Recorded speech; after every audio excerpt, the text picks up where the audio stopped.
আসসালামু আলাইকুম রহমতুল্লাহি বারাকাতুহু। তো আপনারা ভালো আছেন, আমিও ভালো আছি। তো দেখেন আজকে আমি কিছু গরিব মানুষকে খাওয়াবো। তো আজকে আমি আপনাদের ভুনা খিচুড়ি রান্না করে দেখাবো। তো এখানে পেঁয়াজ কেটে নিয়েছি, কাঁচা ঝাল কেটে নিয়েছি, রসুন কেটে নিয়েছি, আর এদিকে আমি একটা বেগুন পোড়াই নিয়েছি, পোড়াতে দিয়েছি। আবার এদিকে বেগুন ভাজিও করেছি। তো দেখেন বেগুন ভাজিটা আমি এখন এর মধ্যে পেঁয়াজ ভেজে দিয়ে দেব, এটা খিচুড়ির সাথে খাওয়ার জন্য। আমার ছেলে বলল যে একটু বেগুন ভাজো, খিচুড়ির সাথে খাবো। তো বেগুন ভাজি করলাম কিছুটা, আবার একটু বেগুন পোড়ায় রাখলাম ওটা রাত্রে খাওয়ার জন্য। এখন আমি প্যানে কিছুটা তেল দিয়ে নিলাম। আমি খিচুড়িটা আজকে আপনাদের ভুনা করে দেখাবো, যে ভুনা খিচুড়ি কিভাবে আমি রান্না করি সেটা আপনাদেরকে আমি দেখাবো। তো দেখেন আমি এই যে পেঁয়াজ কেটে নিয়েছি, কাঁচা ঝাল কেটে নিয়েছি। এখন আমি এইটা লাল করে নেব, তারপরে আমি এর ভিতরে মশলা বাটা দেব। তো এখন আমি এই পেঁয়াজটা লাল লাল করে নেব।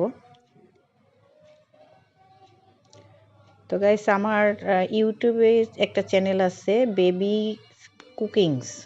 ওখানে আমিও মজার মজার ভিডিও ছাড়ি, ওখানেও আপনারা সার্চ দিয়ে দেখবেন যে বেবিস কুকিংস, ওখানে আপনারাও দেখবেন।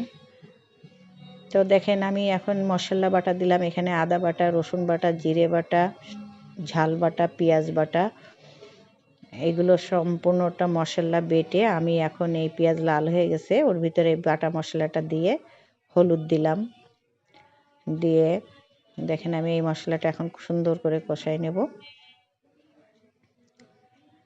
দেখেন, তো আমার হঠাৎ মনে পড়লো যে আজকে আমি কিছু গরিব মানুষকে খাওয়াবো। তো আমার ঘরে গোশত ছিল, আমি গোশতটা রান্না করে নিয়েছি আগেই।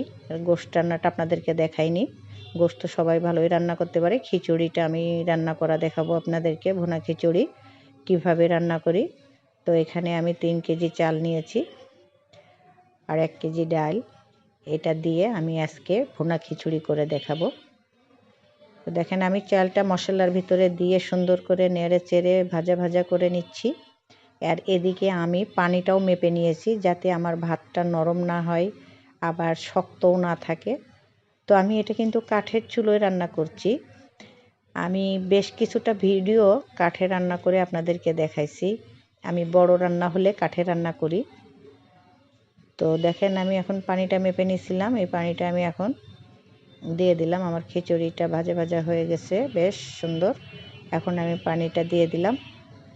দেখেন আমার ভাতটা উতলাই যাচ্ছে। তো এর মধ্যে আমি গরম মশলা দিয়েছি, বেটে দিয়েছি, কিছুটা ডালও ফেলে দিয়েছি, কিছু কাঁচা ঝাল চিড়ে দিয়েছি। তো দেখেন আমার ভাতটা কত সুন্দর হয়েছে, আমার পানিও কম হয়নি আবার পানি বেশিও হয়নি। আমার যতটুকু প্রয়োজন, পানি মেপে দিলে আপনার কোনো দিকই সমস্যা হবে না। পানিটা যদি আপনি চাল অনুযায়ী মেপে দেন, তো দেখেন আমি এইভাবে বেশ 15-16টা প্যাকেট করে ফেলেছি। করে এগুলো আমি কিছু গরিব মানুষকে বলেছি, আর কিছু প্যাকেট করে দিচ্ছি। এটা যে যে আসছে তাকে দিয়ে দিচ্ছে। আর এদিকে আমি তরকারিটা বেড়ে উপরে দিয়ে দিচ্ছি।